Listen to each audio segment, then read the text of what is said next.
Thanks for joining us for CBN's On the Home Front, where we highlight what the men and women of America's military do to defend our country. I'm Mark Martin. Training in the military never ends. Service members in every branch have year-round exercises to hone their skills and make sure they're prepared for any circumstance. Airmen in Ohio performed water rescue certification training to provide these real-world rescue services during times of need. They learned how to understand river currents, operate rescue boats, and save the lives of people affected by swift water disasters. Today we're out here to practice several different swift water rescue capabilities. We're going to be looking at the water coming off of a dam to be able to rescue people who may be stuck there. We're going to move downstream a little bit where there's a bridge with pilings in the water.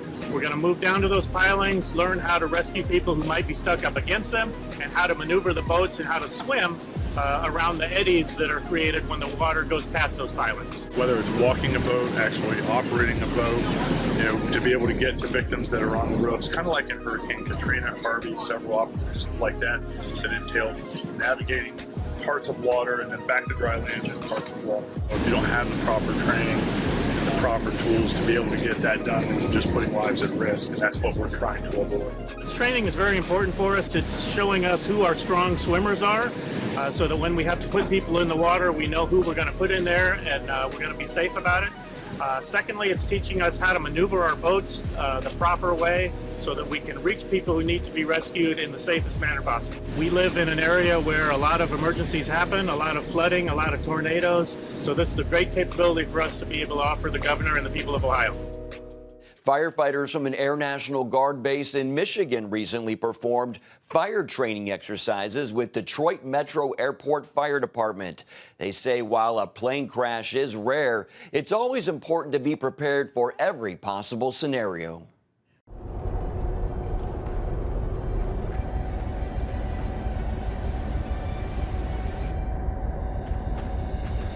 For us, it's invaluable training. I mean, we don't see aircraft fires every day, but we need to be prepared when we go overseas to deploy and go right into work. We could have a crash the first hour that we're there on duty. So being prepared and understanding how to apply a water foam and to utilize our equipment properly to mitigate the emergency. Well, we have a lot of new firefighters, so a lot of them, this is kind of their first burn with the department. I've been in for quite a while, had a couple other jobs. Firefighting is by far the most fun, hardworking, but rewarding job that I've ever experienced. So today really solidified that. It was definitely hardworking. You're out there, the gear gets pretty hot, the SCBAs get pretty heavy, so it was definitely rewarding, and I would say I fully enjoy it, and I can't wait to do it again. So it's really great to be able to do this kind of training every year. So anytime we can put gear on and fight fire, it's a good day. Airmen in Alaska are also hard at work. Members from the Joint Base Elmendorf-Richardson Security Forces Squadron are working to retain their advanced designated marksman status.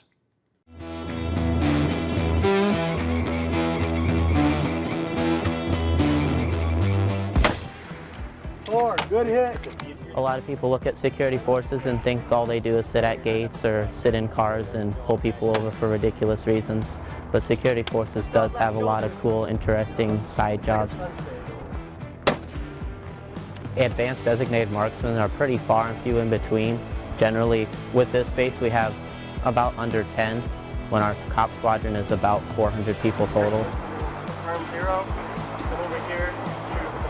We're out here for ADM qualification. We set up targets out to 600 meters and we engage for practice, and then we have them do it for qual, both for known distances, and then we put the targets in unknown distances where the shooters have to range out and engage the targets within a specific time limit. All right, go check. Our main goal out here is to demonstrate our lethability and just practice our basic skills that we learned at the course in Fort Bliss, Texas. Shooter ready. Fire. You have to go to the ADM schoolhouse, and it's about a week and a half long, and they shoot all day, every day for that week and a half. So the M24 we use for hostage negotiation situations downrange. The ADMs will use the M24 as they're observing the enemy, and they can use it to take out high-value targets. Usually we're used at this mission with air shows and any other thing that security forces needs a little bit better designated marksman for. So that's a pretty long time now. No matter if I'm a one-stripe airman or the mass sergeant out here, we all have the same mission with advanced designated marksman. It's the way to do it. Most days are a balancing act for Navy flag riders. Between speeches to write, naval correspondence to be edited, and travel plans to be scheduled, each minute is meticulously scheduled. But service members with this particular job say no day is ever the same. Flag riders' duties and responsibilities will vary from place to place, but overall, I would describe it as the best experience in my naval career. One of the exciting things about being a flag rider is getting to see where policy is made and implemented. And before the MCPON's office, I worked for Vice Admiral Bono, the Director of Defense Health Agency. Chief Demo Sanchez worked for Ambassador Lascaris at US AFRICOM in Stuttgart, Germany. So the Flag Rider campaign, we started working with the community and our leadership to recruit more flag riders into the community. We have, I would say, about 145 strong, but we'd like to get more flag riders recruited so that they can support our senior executives, admirals, and generals. Hi, I'm Senior Chief Richard Macklin. I'm the Flag Rider Placement Coordinator. Work at NPC in Millington, Tennessee. Flag Rider campaign right now, we're trying to recruit some of the best YN1s in the Navy to become a flag rider. Somebody who's looking for a challenge, looking for something different, and if YNs are in certain positions and they don't know who their regional coordinator is, they can reach out to me, the Flag Rider Placement Coordinator. I will guide them to who they need to speak with and how to get their package ready and start for the program. So we target sailors around the 6-year mark, first class, coming off of either independent duty or coming off of sea duty. That's where we're trying to get them. The meaning of sailor, leader, yeoman, flag rider to me is, of course, sailor. I am a sailor first. I'm a leader second. And third, I'm a yeoman. And all of those three together is what makes me a flag rider. And the combination of those, if I'm at the maximum performance in all three of those areas that I can be for myself, then I will be at the maximum capacity for a flag rider, and I will be efficient and effective in my job. Hello, my name is Admiral Jamie Fogo. I'm the commander of Naval Forces Europe, Naval Forces Africa, and the commander of Joint Force Command, Naples, Italy. That's a NATO command. And so I'm broadcasting here today with Chief Phil Dempson, my flag rider, from Trondheim, Norway. I wanted to talk to you about the importance of the flag rider position. I've been a flag officer now for about 9 years, and I've had the privilege of having first-class petty officers, chief petty officers like Chief Dempson, senior chief petty officers, and master chief petty officers serve as my flag rider.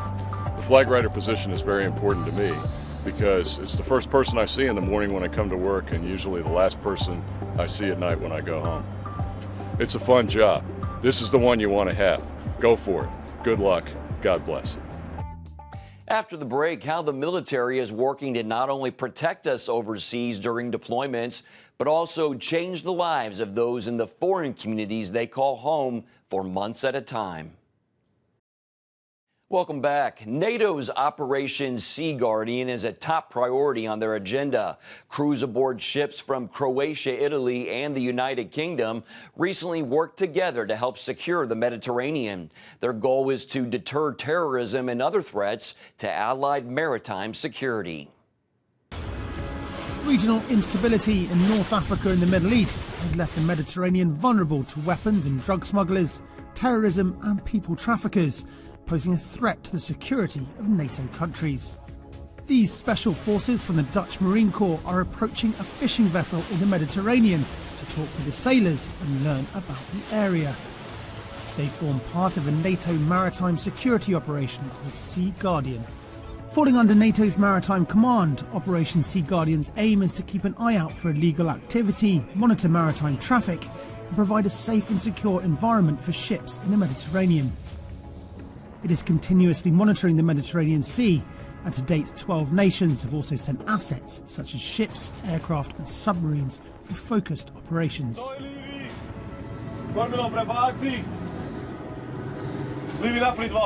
This is first time for the Croatian Navy to participate in a NATO operation. Before embarking on the operation, participating nations need to practice working together. Here, a British ship poses as a suspect vessel, while a combined team of Croatian and Italian forces plan and execute a boarding exercise.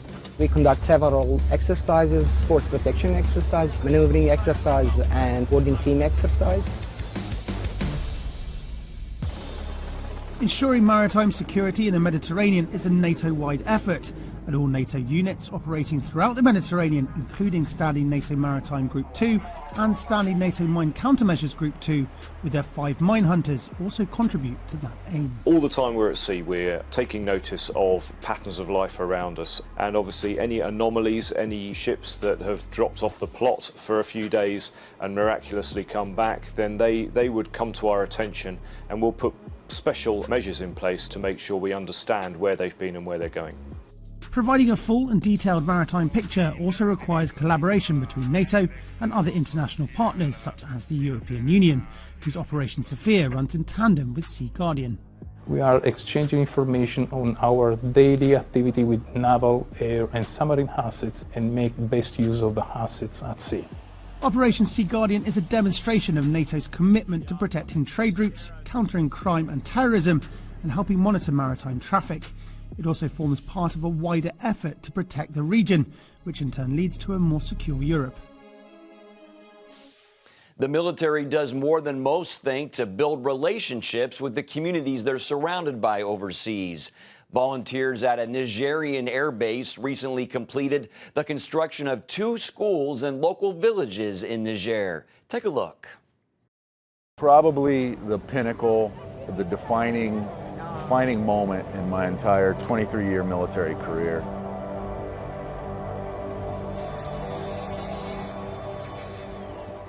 Past few weeks we were able to gather scrap wood from around base, and we actually built 2 classrooms from pallets and just various material we could find around base. The civil engineers have done a fantastic job with that as far as coming with the blueprints and the layout and the overall design. Originally when we went down, we seen what their schools were like. Basic dirt floor, a couple walls, and sometimes no roof on them. It's very heartbreaking to see what they have here, and just what we've done for them is huge in their eyes. But in my eyes, it doesn't seem like we did that much for them, because it was just a basic shed back home for us. But here, it's the world for them. It's a nice building, gets them out of the sun, gets them out of the rain, gets them out of the dust storms, and hopefully help them with their future education. Can't say enough about the volunteers, can't say enough about our guys that coordinated and put it together. Can't say enough about the civil affairs team who went out there and sought out those projects. So it was a lovely symphony of coordination amongst everybody. It was just overwhelming, I guess is the word that I would use.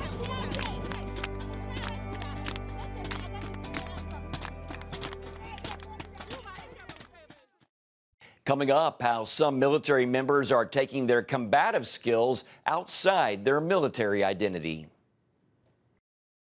Thanks for staying with us. U.S. Army Sergeant Larry Mays says boxing and being a soldier go hand in hand. Mays recently earned first place in the Colorado Golden Gloves competition in the heavyweight division. He shares his journey. As an NCO, I must always at all times be prepared, not only physically but mentally, because it's challenging. It's very challenging in the military, same way in boxing. If you're not focused, you're gonna lose. You already lost the fight. Same way in the military, you have to be mentally strong in all aspects, like not just physically, but in knowledge of the military, knowledge of your soldiers, like knowledge of your job. Same way in boxing. You have to be knowledgeable of yourself, knowledgeable of the opponent. Everything correlates from boxing to the military. I think it correlates well and mixes together well because you have to prepare yourself so much physically and mentally. It's like they work hand in hand together. You know, you gotta be ready for that challenge at all times, ready for your opponent at all times. I'm Sergeant Larry Mays, and I am a soldier athlete. And for soldiers in Kuwait, they make sure to spend their free time growing in their combative skills as well. Sergeant Lindsay Williams helps coach her peers in Brazilian Jiu-Jitsu during her off time.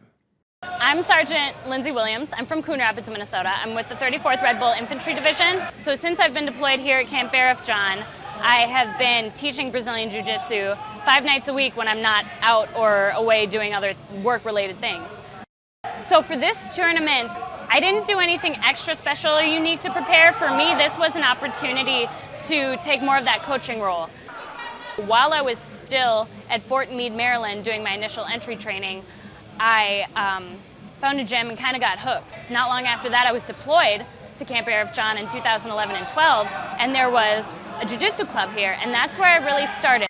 You know, grappling's a great sport. I think if you have the opportunity to do combatives, or if there's a commander out there who's on the fence about whether or not it would be good for their unit, there's no question that it would be a great addition to any military training regimen. So I have an older sister who joined the National Guard when she was 17, and I also have a brother who joined the Marine Reserves when he was 18, right out of high school. And after seeing them have the opportunities to go around the world and do such unique stuff, I realized I wanted to find a way to get all of the opportunity all at once, and I thought the military would be a good way to do that. Don't go anywhere. We'll be back right after the break. Like most military bases, Minot Air Force Base in North Dakota sees airmen and their families coming and going year after year. This video is a reminder to all that the home they build and the teams they join will have a lasting impact. Take a look.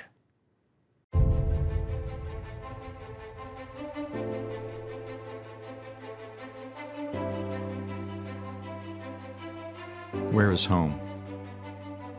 Where is home, Airman, when you move every 3 years? We call this a permanent change of station, even though you already know this isn't permanent. But your time here will forever be a part of you. You may look back at these months or years as the defining moments, not just of your service, but of your life.